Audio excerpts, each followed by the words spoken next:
नमस्कार दोस्तों, पीसीएस गुरुजी में आपका स्वागत है। दोस्तों, पिछले 2-3 दिन से इनफैक्ट जब से 12th क्लास का रिजल्ट आया है, रिजल्ट तो नहीं आया लेकिन जब से मोदी जी ने बोला है कि 12th क्लास के सभी बच्चों को प्रमोट कर दिया जाएगा, तो बहुत सारे ऐसे स्टूडेंट जो कि 12th पास करके अभी बस ग्रेजुएशन में आएंगे, उन्होंने मुझे लगातार फ़ोन किया और कहा कि सर एनसीईआरटी कैसे पढ़ी जाए। वो लोग तो चलो ठीक है, वो तो नए लोग हैं, लेकिन बहुत सारे ऐसे स्टूडेंट भी हैं जो कि लगातार आईएएस पीसीएस की तैयारी कर रहे हैं, बट अभी भी कहीं ना कहीं थोड़ा फंडामेंटल्स उनके दिक्कत कर रहे हैं। तो वो लोग भी कहते हैं ना कि यूट्यूब पे सर्च कर करके उन्होंने देखा कि एनसीईआरटी पढ़ना चाहिए। कई बार टॉपर्स ने कहा एनसीईआरटी पढ़ना चाहिए। तो ये एनसीईआरटी जो है वो क्या है और कितना इंपॉर्टेंट है और क्यों पढ़ना चाहिए, क्या प्रॉब्लम्स क्या इनके साथ आती है, या वो सफिशिएंट है या नहीं है, इस टॉपिक के ऊपर आज हम पूरा वीडियो बनाएंगे। ये वीडियो बहुत ही बेस्ट है, बहुत ही अच्छा है। एनसीईआरटी को लेकर जितने भी आपके डाउट्स हैं, जो समस्याएं होंगी, जो भी अच्छा है बुरा है, कितना काम का है कितना काम का नहीं है, वो सब इस वीडियो में आपको पता लग जाएगा। तो ये वीडियो आप अंत तक देखिएगा, ये वीडियो बहुत आपको काम आएगा। बाकी कुछ ऑनलाइन कोर्सेज स्टार्ट किए हुए हैं यूपीसीएस के लिए, वो मैं लास्ट में डिस्कस कर लूंगा आपसे। फिलहाल आपको मैं टॉपिक लेकर चलता हूं कि क्या एनसीईआरटी पढ़ना जरूरी है। सबसे बड़ा सवाल तो यही है कि भाई क्या सचमुच आईएएस या पीसीएस इनके लिए एनसीईआरटी पढ़ना जरूरी है। बिल्कुल। जो नया पैटर्न आया है 2018 के बाद से यूपी पीसीएस में जो नया पैटर्न आया है, तब से मुझे लगता है कि अगर आपके पास टाइम है, यूपी पीसीएस की बात कर रहा हूं, अगर आप यूपी पीसीएस का एग्जाम दे रहे हो और अगर आपके पास टाइम है तो एनसीईआरटीज को आप देखिए, क्योंकि थोड़ा सा ये ना आप क्वेश्चंस जिस तरह से आ रहे हैं वो एनसीईआरटीज को कवर करते हुए आ रहे हैं। प्री की बात कर रहा हूं, मेंस में भी काफी ज्यादा आने लगे। खासकर मैं, अगर आपने मेरे वीडियोस देखे होंगे, मैंने कहा है कि जो आपका जीएस 1 का मेंस में जीएस 1 जो है हिस्ट्री पोर्शन है या ज्योग्राफी का जो पोर्शन है या इंडियन सोसाइटी का जो पोर्शन है, वो आप एनसीईआरटी से खत्म कर सकते हैं। जिसने मेरे बुक लिस्ट की वीडियो देखे हैं, मैंने वहां पे बोला हुआ है कि आप एनसीईआरटी की किताबें पढ़ सकते हैं। वहां जिस तरह का क्वेश्चन आ रहे हैं वो एनसीईआरटी उसके लिए सफिशिएंट रहेंगी। ठीक है, लेकिन 2018 से पहले की बात करते हैं। 2018 से पहले शायद उतना मैं बड़ा फैन नहीं था एनसीईआरटी का पीसीएस के पॉइंट ऑफ व्यू लेकर। वो क्यों, वो मैं बताऊंगा इसके अंदर आपको। लेकिन 18 के बाद से जब से नया पैटर्न आया है तो यस, आपको पढ़ना चाहिए। ठीक है, अब आता है कि ये क्यों पढ़ना चाहिए। अगर ठीक है, हम कह रहे हैं भाई पढ़ना चाहिए, तो देखिए इसमें क्या मिलेगा हमें पढ़ के हमें। तो देखिए, पहली चीज है कि फंडामेंटल्स। ठीक है, एनसीईआरटी क्या चीज है। एक बच्चों के लिए लिखी गई किताब है। क्लास 6 से लेकर 12 तक के जो मासूम बच्चे होते हैं, अब 12 वाले तो मासूम नहीं होते हैं, लेकिन 6 वाले तो मासूम हुई होते हैं। 6, 7, 8, 9, 10 की जो बच्चे होते हैं वो काफी मासूम होते हैं।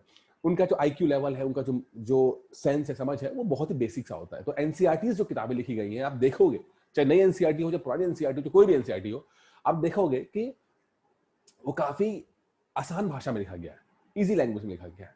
कॉन्सेप्ट को समझाने के लिए फोटोज का इस्तेमाल किया गया है। ठीक है, फंडामेंटल पे ज्यादा फोकस किया गया है, कॉन्सेप्ट पे ज्यादा फोकस किया गया है। तो एनसीईआरटी बेसिक लैंग्वेज, अगर आपको पढ़ने में दिक्कत आ रही है, अगर आपको जो हाई स्टैंडर्ड किताबें पढ़ने में समस्या आती है, तो शुरुआत के लिए, नया करने के लिए आप एनसीईआरटी को पढ़ सकते हो, कोई दिक्कत नहीं है इसके अंदर। ठीक है, फंडामेंटल्स, काफी फंडामेंटल्स पे बात करते हैं वहां पे, काफी कॉन्सेप्ट्स के ऊपर एक बेसिक लेवल पर। ये नहीं कह रहा हूं कि सीधे बहुत इन डेप्थ चले जाते हैं, बट हाँ, मोटा मोटा तो काफी समझा ही देते हैं। ठीक है, कि हाँ भाई होता क्या है। आईएएस या पीसीएस के लिए बेसिक ठीक है समझने के लिए, लेकिन मैं ये नहीं कहूंगा कि ये सफिशिएंट होगा। ऐसा नहीं कि आपने एनसीईआरटी का जो कॉन्सेप्ट है उसे पढ़ लिया और आप ये उम्मीद लगाए बैठे हुए हो कि आप जाके ऑप्शनल करके आ जाओगे। सही, किसी ने मुझे फोन किया, बोलता सर मैं ज्योग्राफी लेना चाहता हूं ऑप्शनल सब्जेक्ट के लिए और मैंने उसके लिए एनसीईआरटी पढ़ ली है, क्या सफिशिएंट रहेगा? अरे भाई, क्लास 6, 7, 8 की एनसीईआरटी पढ़कर आप ऑप्शनल सब्जेक्ट को की तैयारी कर रहे हो, ये क्या तुक बनता है? ऑप्शनल का मतलब होता है आपका ग्रेजुएशन लेवल का स्टैंडर्ड। आपका ऑप्शनल जो भी आप करोगे, या उसका जो सिलेबस है, या उसका जो स्टैंडर्ड है, या जो आप आंसर लिखोगे, तो उसमें जो जो एग्जामिनर का जो पॉइंट ऑफ व्यू होगा, वो ये सोच करेगा कि भाई एक जो लड़का है वो बीए एमए लेवल के आंसर्स लिख रहा है, ना कि 6, 7, 8 क्लास के बच्चे को आंसर लिख रहा है। तो एनसीईआरटी जो है कैसे पढ़नी है ये भी जरूरी, कहां पे इस्तेमाल होनी है। ऐसा नहीं कि साइकिल का पुर्जा आप ट्रक के में लगा दोगे, बोलो चल पढ़ो भाई, ऐसा नहीं होता है, समझना पड़ता है। ठीक है, एनसीईआरटी चला रहे हो सब लोग, लेकिन कहां पे एनसीईआरटी काम आएगी ये जानना भी बहुत ज्यादा जरूरी है। तो पहले समझिए कि आसान लैंग्वेज है, बेसिक कॉन्सेप्ट्स के लिए बिल्कुल सही है। ठीक है, आप शुरुआत करने जा रहे हो, बिल्कुल सही है। तीसरा, कोर्स की रेंज बदल जाती है। बिल्कुल, मैं मानता हूं कि जो ये आईएएस और पीसीएस का जो एक कोर्स है, ये अथाह सागर है। आसमान से लेकर जमीन तक, पाताल तक, कहते हैं ना, सब कुछ इसके अंदर आता है। आप हिस्ट्री पढ़ लो, philosophy, history, economics, politics, science, environment, आप धर्म की बात कर लो, आप राजनीति की बात कर लो, आप संविधान की बात कर लो, हर चीज जो है, जो भी आप समझते हो, सुनते हो, वो सब आपके कोर्स का हिस्सा है। कहीं ना कहीं आपको वो याद करना पड़ता है। तो एक कोर्स रेंज मिल जाता है आपको, तो आप भटकते नहीं हो। शुरुआत में अगर आप पढ़ के जाओगे तो रेंज आपको मिल जाएगा आपको, ठीक है। कभी कभी क्या होता है, स्टैंडर्ड बुक्स जो होती हैं, वो जरूरी नहीं है कि वो आईएएस पीसीएस के लिए लिखी गई हो, ठीक है। कभी कभी किताबें होती हैं वो एकेडमिक्स पर्पस के लिए लिख दी गई होती है, रिसर्च पर्पस से लिख दी गई होती हैं। अब हमें जरूरत नहीं है गहराई में जाने की, लेकिन उस किताब में हमें किताब पढ़ डाली। वो जैसे मान लीजिए, मैं हमेशा कहता हूँ कि इतिहास की किताब है जैसे, अब किसी हिस्टोरियन ने लिखा, इतिहास के लिए लिखा, उसने आईएएस पीसीएस के लिए नहीं लिखा, उसने लिखा जैसा लिखना चाहिए, ठीक है। हम उसमें से इस्तेमाल कितना कर रहे हैं वो अलग मैटर है। जरूरी नहीं है कि अगर 500 पन्ने की किताब उसने लिखी है तो 500 के 500 पन्ने काम आ जाएंगे हमें। हो सकता है 200 पन्ने हमारे काम के, बाकी 300 पन्ने हमारे रेंज से बाहर के, सिलेबस से बाहर के। भाई आईएएस पीसीएस का मतलब सिलेबस ही तो होता है ना, एक रेंज तो होती है ना, कोई अनलिमिटेड तो कुछ भी नहीं है। तो लिमिटेड होना बहुत जरूरी है चीज के लिए। तो आपको कोर्स रेंज मिल जाती है आपको कि हाँ भाई चलो ठीक है, इतना तो हमें पढ़ना ही पढ़ना है, इतने में हम 80% कवर हो जाएगा। 10-5% अगर दाएं बाएं से आएगा भी तो उसको हम छोड़ सकते हैं या इग्नोर कर सकते हैं उसको, ठीक है। चौथी जो इंपॉर्टेंट बात मुझे लगती है वो है इंडियन वैल्यूज या इंडियन सिस्टम को समझना। भाई आप आईएएस पीसीएस बन रहे हो, क्या करोगे?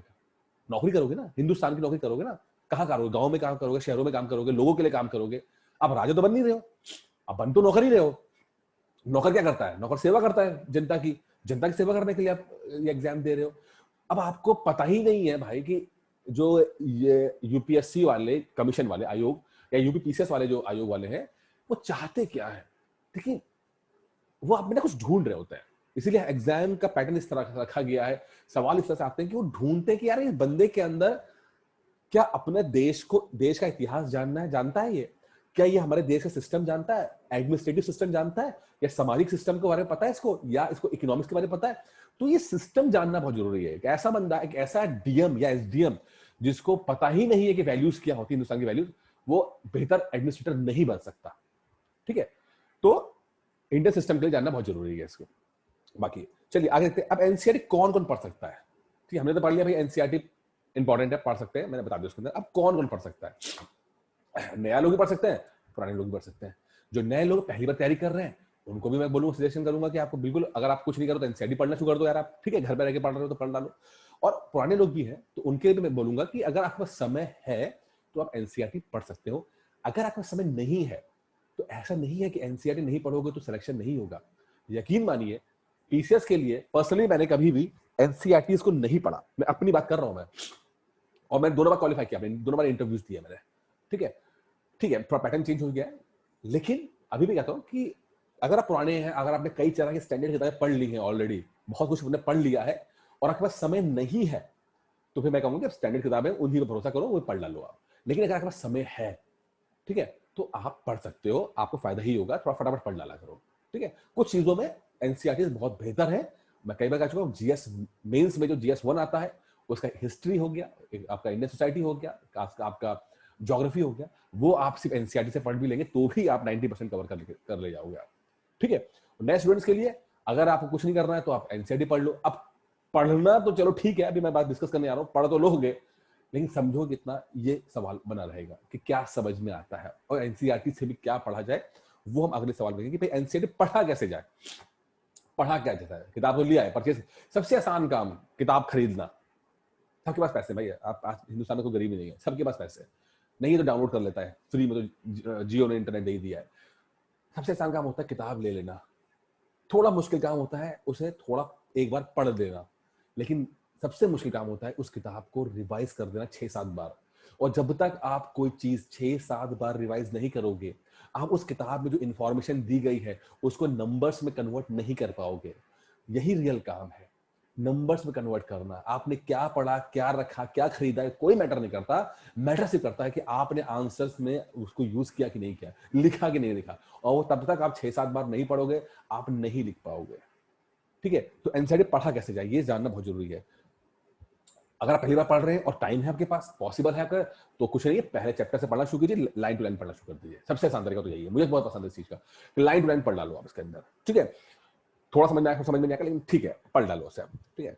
कोशिश करो कि अंदर का जो कॉन्सेप्ट दिया गया है वो आप उसको समझ पा रहे हो आप, ठीक है। जब आप लाइन टू लाइन पढ़ रहे हो, अब कुछ लोग क्या करते हैं, सर हम जाके समरी लिया है, सार लिया है। अरे भाई टाइम है तो ओरिजिनल सोर्स से पढ़ो ना, काहे सार से पढ़ रहे हो।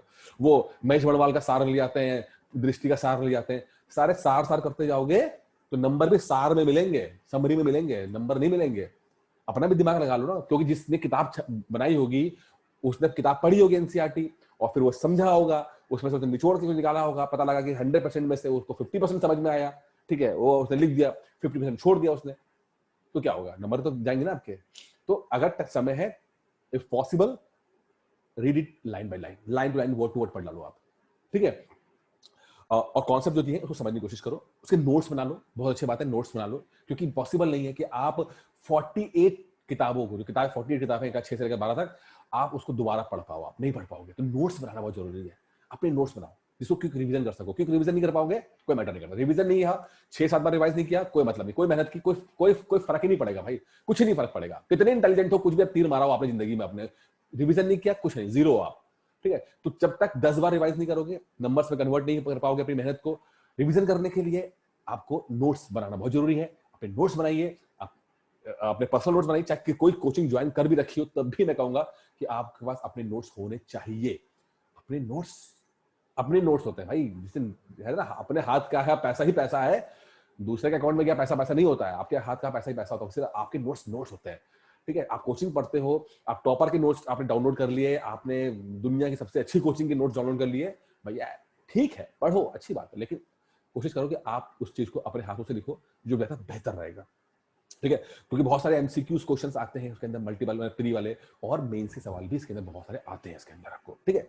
चलिए आगे बढ़ते हैं कि प्रॉब्लम क्या है। आपने अच्छी बातें तो कर ली, लेकिन बुरी बुरी बातें क्या होती है एनसीईआरटी की, तो वो जानना भी बहुत जरूरी है। तो अच्छी बातों के बाद हम बुरी बुरी बात करते हैं।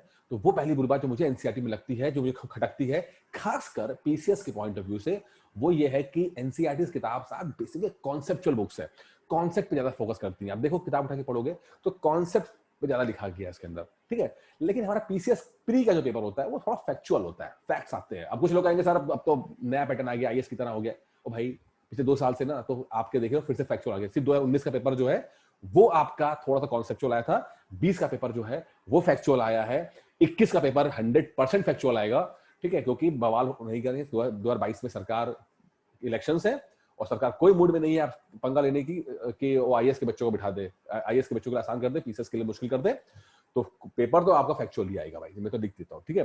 कॉन्सेप्चुअल है, पीसीएस प्री के लिए चीजें फैक्चुअल चाहिए होती हैं। कुछ चीजें मिल जाएंगी एनसीईआरटी में, बहुत सारी चीजें नहीं मिलेंगी आपको एनसीईआरटी में। एग्जांपल लेते हैं, आपको ज्योग्राफी में पढ़ रहे हो, आपने बोला कि हिमालय कैसे बनता है, हिमालय ठीक है भाई पता है, प्लेट टेक्टोनिक से 2 प्लेट टकराई और उसके बाद प्लेट टेक्टोनिक से हिमालय बन गए, ये एनसीईआरटी में दिया है। लेकिन वो पूछेगा सवाल, हिमालय की सबसे ऊंची चोटी कौन सी है, दूसरी सबसे ऊंची चोटी कौन सी है, या पासेस गर्त, वो दर्रे कहते हैं, वो दर्रे कौन सा दर्रा कौन से स्टेट के अंदर आता है, ये सब चीजें कवर नहीं की होती है इसके अंदर, ठीक है। तो फैक्चुअल पोर्शन जो होता है वो एनसीईआरटी में दिया, इसके लिए आपको एडवांस लेवल पढ़नी पड़ती है आपको, ठीक है। तो NCERT are good but they are not sufficient. आपको फैक्चुअल चीजों के लिए थोड़ा एडवांस जाना ही पड़ेगा। आप एनसीईआरटी के भरोसे पीसीएस नहीं बन सकते, आईएएस भी नहीं बन सकते। आप अपना बेस बना सकते हो, उसके आगे आपको करना पड़ेगा। तो दूसरी प्रॉब्लम मुझे लगती है जो मैंने पढ़ाई है वो है हिस्ट्री का सीक्वेंस में ना होना। भैया मैं हिस्ट्री पढ़ा रहा था बच्चों को, पढ़ा देखता हूँ कि क्या है कि क्योंकि हिस्ट्री बहुत बड़ी है, 5000 साल की इतिहास है, कई बार कुछ समझाने के लिए वो फटाफट चीजें वो लिख लेते हैं, बहुत ज्यादा बैकग्राउंड नहीं देते हैं। किसी बात को समझाना हो तो फटाफट लिख देंगे। अब जब आप लोग पढ़ते हो तो अगर और आपका बैकग्राउंड नहीं है, आप इंजीनियरिंग बैकग्राउंड के हो या कॉमर्स बैकग्राउंड के हो, आपने इतिहास नहीं पढ़ा है, आप समझ नहीं पाओगे आप, ठीक है। आप कुतुब मीनार को जब तक आप सल्तनत काल से जोड़ के नहीं पढ़ोगे तब तक समझ में नहीं आएगा कुतुब मीनार है क्या चीज है, ठीक है। तो ये दिक्कत मुझे लगी कि सीक्वेंस नहीं दिया है, उन्होंने बातें बहुत जल्दी खत्म करने की कोशिश की है, खासकर शुरुआती जो एनसीईआरटीज में का 6, 7, 8 में, तो बातें बहुत जल्दी खत्म करने की कोशिश की है। और अगर आपके पास बैकग्राउंड नहीं है तो आप उस चीज को जल्दी से कैच नहीं कर पाओगे।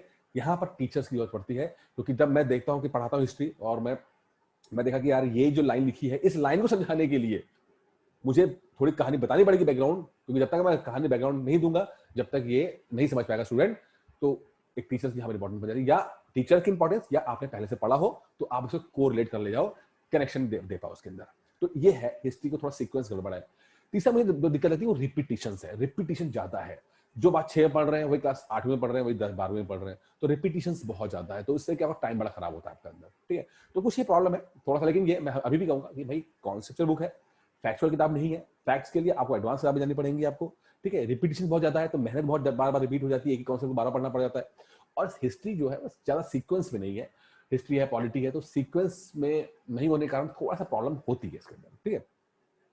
बाकी अंत खत्म करने से पहले बता दूं आपको कि हाँ बहुत इंपॉर्टेंट है हिस्ट्री, एनसीईआरटी इंपॉर्टेंट है। खुद पढ़ सकते हो खुद पढ़ लो, नहीं पढ़ सकते हो खुद लगता है कि नहीं आएगा, तो भाई किसी गाइडेंस पढ़ लो, टीचर्स की हेल्प ले लेने में कोई बुराई नहीं है, ठीक है। थोड़ा पैसा खर्च के हेल्प लेने में कोई दिक्कत नहीं है। बात देखिए, पैसा कभी भी कमा लोगे, जो चीज आप एक नहीं कमा पाओगे वो है समय। जो समय है, जैसे मान लो क्लास 12 के बच्चे हैं, सबसे गोल्डन टाइम है उनके पास, ये 3 साल बेस्ट टाइम है, जिंदगी का सबसे अच्छा बेस्ट टाइम है।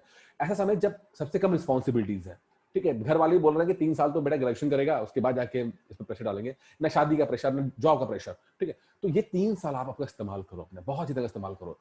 खुद पढ़ सकते हो, मैं हमेशा कहा खुद पढ़ सकते हो तो पढ़ लो। अगर आपको लगता है कि मैं खुद पढ़ सकता हूँ तो बहुत अच्छी बात है, एनसीईआरटी पढ़ लो आप। अगर आपको आपके घर में कोई गाइड करने वाला है, कोई टीचर गाइड करने वाला है, माता पिता गाइड करने वाले हैं, पढ़ लो। नहीं पढ़ सकते आप तो टीचर की हेल्प लो, हमारे जैसे कोचिंग जो प्रोवाइड करते हैं उनकी हेल्प लो। जैसे आप ही लोगों के लिए जो 12th पास बच्चे हैं उनके लिए फाउंडेशन कोर्स स्टार्ट किया हुआ है, 6 महीने का कोर्स है, सिर्फ एनसीईआरटी पढ़ाया जाएगा उसके अंदर। इतना बेहतरीन तरीके से पढ़ाया जाएगा, आईएएस के लेवल का होगा ये, कि आप इस कोर्स के बाद किसी बड़ी कोचिंग के जो कॉन्सेप्ट है उसको आप इजीली समझ पाओगे। नहीं तो क्या होगा, आप सोचते हो कि बड़े बड़े कोचिंग को जाके मैं पैसे देकर आऊं 2-2 लाख रुपए, और फिर वहां से जीरो चीज समझ में आती है। वो सही देते हैं, वो सही दे रहे हैं, लेकिन आप ही समझ नहीं पा रहे हो, आपका आईक्यू उतना बड़ा नहीं तो आप उसका ग्रैप कर पा रहे हो, ठीक है। तो वो कोर्स आप कर सकते हो, खुद पढ़ सकते हो। नहीं पढ़ सकते हो तो ये 6 महीने का फाउंडेशन कोर्स है, इसको ले सकते हो, 11,999 का। बाकी 2021 प्री के लिए मैंने बहुत सा कोर्स, क्रैश कोर्स दे रहा हूँ, मात्र 100 लेक्चर्स के अंदर पूरा हो जा रहा है, ठीक है। 1499 की फीस है। या आपका जो प्री प्लस मेंस का कोर्स है 2021 का, वो आप पढ़ सकते हो, या आप टेस्ट सीरीज लगा सकते हो, डेली टेस्ट सीरीज लगा सकते हो। कई तरह की चीजें आप मुझे, आप मुझे ये नंबर मेरे 8317040152 पे मुझे कॉल कीजिए। कोई कोर्स ज्वाइन करना चाहते हैं कर लीजिए, कोई दिक्कत नहीं। नहीं करना चाहते हैं, मुझसे कुछ बात करना चाहते हैं, कुछ प्रॉब्लम शेयर करना चाहते हैं, अपने डाउट्स क्लियर करना चाहते हैं, तो भी इस नंबर मुझसे कॉल करके बात कर लीजिए। फ्री है, कोई दिक्कत नहीं। और मैं पर्सनली मिलता हूँ, सब जो लोग मुझे कॉल करते हैं उनको पता है कि मैं खुद पर्सनली बात करता हूँ। दिन का 6 से 8 घंटा मेरा सिर्फ लोगों से बात करने में जाता है, क्योंकि मुझे पता है कि हर एक स्टूडेंट जरूरी होता है। हर इंसान की अपनी समस्या है, अपनी प्रॉब्लम है। जरूरी नहीं है कि आपकी जो समस्या हो वही दूसरे की समस्या हो, आपकी अपनी दिक्कतें होंगी, तो एक कस्टमाइज सोल्यूशन देना यही फर्ज है मेरा as a YouTuber, as a teacher. तो मुझे आप कॉल कर सकते हो, फील फ्री होकर कॉल कीजिए। बाकी कोई दिक्कत है, समस्या है तो कॉल कीजिए। ये वीडियो कैसा लगा आपको बताइएगा, और कुछ और टॉपिक पे चाहते हो आप कि मैं वीडियो बनाऊं तो प्लीज कमेंट बॉक्स में लिखिए, मैं इस पर जरूर बनाऊंगा। दोस्तों ये वीडियो इतना ही था, धन्यवाद।